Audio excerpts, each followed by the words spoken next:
Hi, Steph. I'm an addict. Hi, Steph. The worst judge is myself. I'm a huge judge of myself.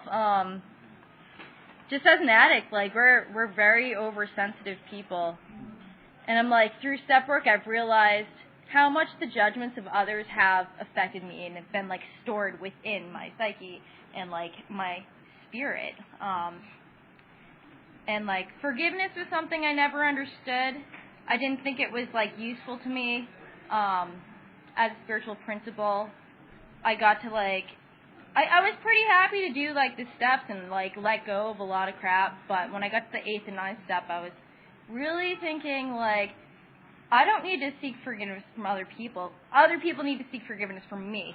Other people have harmed me, and they need to like come to me and let me know that like they're sorry. And I really believe that. And my higher power definitely put this whole lesson plan into my life about how like I need forgiveness too. And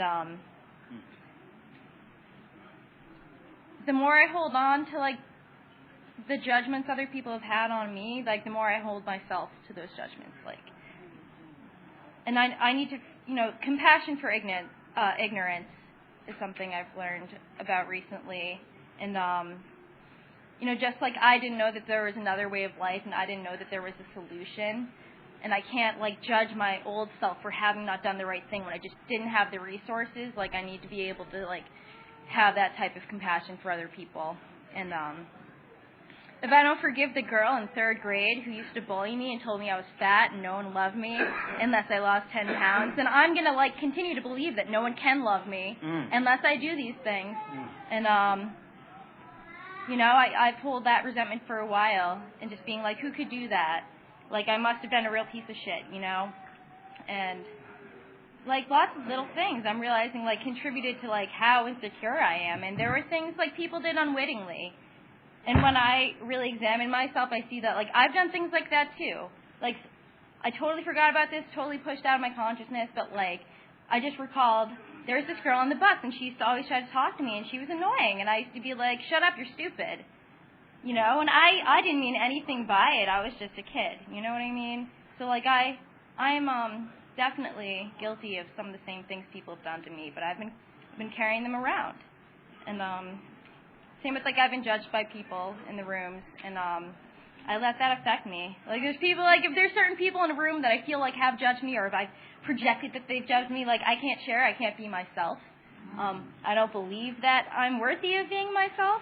But also, I'm not capable of being anyone but who I am. If I'm not myself, like it's very very likely that I won't become anyone. Every time I compromise a piece of who I am for somebody else's opinion, like I lose a part of my spirit. And like this is what this process has been about for me, is becoming myself more and more every day, and like.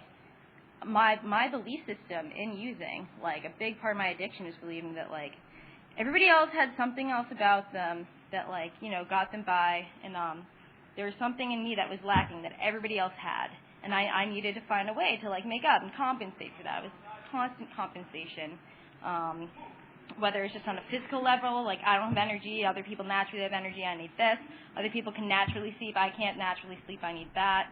Or if it was just like personality. In order for me to be likable, in order for me to be lovable, I need a substance. And but everybody else had that thing about them that was lovable. And but this program works. This program is like healing me every day, every day. I'm real hard on myself. People still point that out in me, and I'd like to think that I'm farther enough along. And like my self-esteem has gotten much better. It went from being like 10% not hating myself, 90% of the time hating myself, to like slowly climbing up the ladder. And now, like, even if I can say like 51% of the time I love myself and the other 49% I feel like crap, it's worth it. It's worth it. Compassion for ignorance, definitely. Like, I had a hard time with my mother coming in here. I refused to talk to her. She was one of those people that were supposed to come to me and beg me for forgiveness. And there was a bunch of things that happened, like, during my 6th step. I was becoming, like, willing to let go of, like, character defects. And by that, it was God making me more and more aware of how they were affecting my life and the destruction and me acting out in, like, an exaggerated sense of destruction in each one. That had to be a part of my process for me to put my head out my ass. And then, like, having people withhold forgiveness for me and how much that hurt. And, you know, and I was hurting my mother for years by, like, not talking to her. I refused to talk to her. She was also, you know, she's not in recovery and is an active addict, and her behaviors have, like, affected me. And it was her fault that I was an addict, or I was so, like, messed up and that I had to do all this work. And like, the victimization, you know what I mean?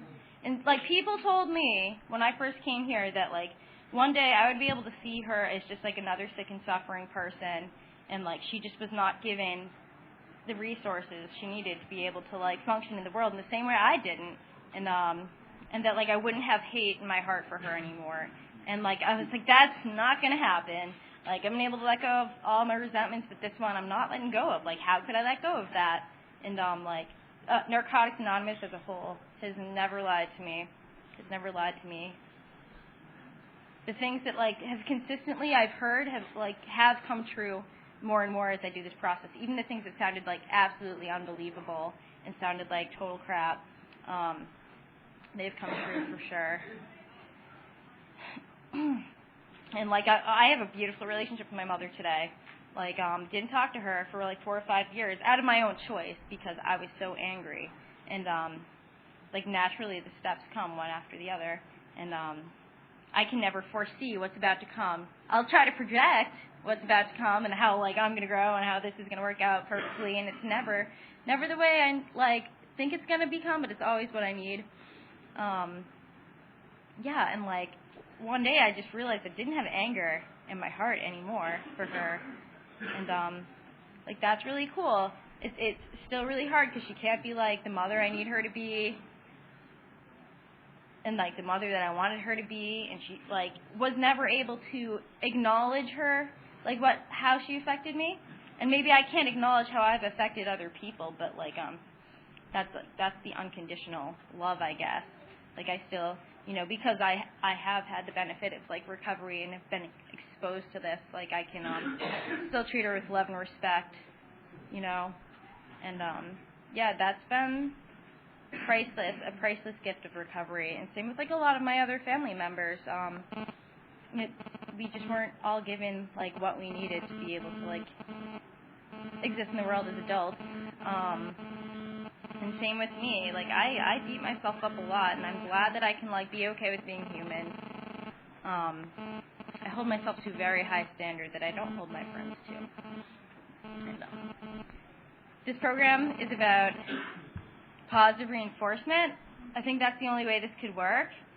When I was using, it was, you know, all of the, like, interventions that had been presented to me were, like, very critical. Like, you got to stop fucking up, you know, or, like, you have to stop being an addict, or, like, you're doing the wrong thing, you're being a bad person, like, or, like, disciplinary, you know, and just telling me the way I was is wrong.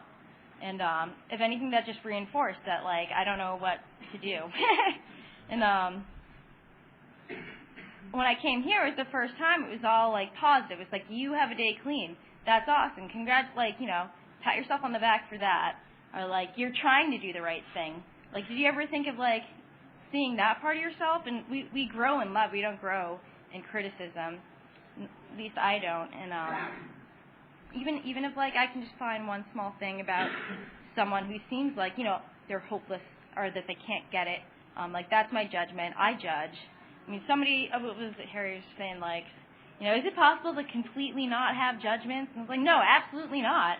I don't need to share my judgments with people, though. Another person told me, like, if I were to tell you how I think about a person, you're like, oh, don't hang with that person, this and that, like, maybe that person could have said something that would have saved your life. And, like, who am I to be able to control the way you see somebody else? Like, that just happened recently. Sometimes people will, I have high regard for their opinion, and they'll tell me, like, not to watch a movie. And I'll be like, okay, well, I trust you. And then I'll watch it. I would have gotten like so much out of it. And I just did that to a friend of mine, and then he watched it and he loved it. And he was like, oh, what's up with that? And so it was like, it's sort of none of my business to try to like show you how you think, or how I think you should live. You know, if you ask for my advice, I'll give it. But like, people told me not to give advice unless it's asked for. And that's good stuff. Don't leap before you listen. That's a good one too. I have to like forgive people who continue to harm me. And prayer really helps with that.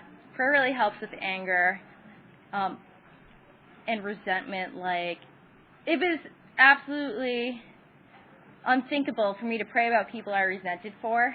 Like, what, you know, act as if, come on, that's like definitely not sufficient enough. And somebody told me this prayer, it's like, God, give them everything they deserve, you know.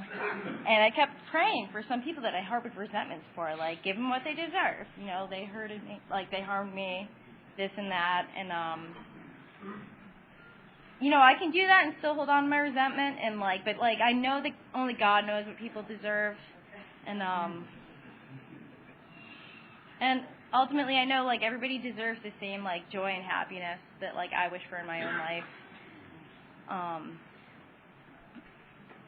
This is my first time speaking at a convention. Really weird. I am struggling a little bit. I am really nervous. I'm trying to... Today's just for today. I was like, act as if you're confident, act as if this and that. And what I think is that I need to have confidence first before I go and do something like this. And, like, the reality is, like, you get confidence by walking through stuff like this. Like, courage is action in spite of fear. It's not bravery.